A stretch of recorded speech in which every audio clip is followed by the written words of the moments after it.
গল্প বলবো বন্ধুরা, তোমরা সবাই শুনো। একটা মেয়ে ছিল, তার নাম ছিল পরি।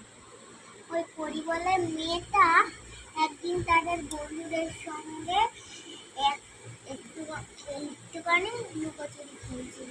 পরি বলে মেয়েটা ওদের বাড়িতে একটা পুকুর ছিল, ওই পুকুর পাড়ে গিয়ে লুকিয়েছিল।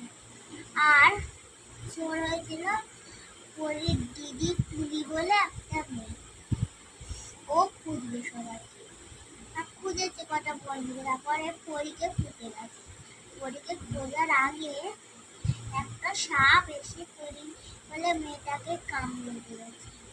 তারপরে পরি বললো মেয়েটা আ করে শুনতে, তারপরে বললো মা তুমি কোথায়, এরকম বলতে। তারপরে তুলি বলে মেয়েটাও শুনতে পেয়েছি আর মাও শুনতে পেয়েছে। তুলি বলে মেয়েটা গেছে আর ওর মাও গেছে। মা দেখে তো ও ওই মাটা কাঁদতে শুরু করেছে। তখন পরি বলে মেয়েটার বাবাকে ডেকে বললো যে এই দেখো দেখো না, একটা সাপ ধরে ডেকে আনো না, এই কামড়েছে, এই সাপ বিষাক্ত। তারপরে পরি বলে মেয়েটার বাবাটা গেল যে সাপুরে ডেকে আনতে। তারপরে এনে সাপুরে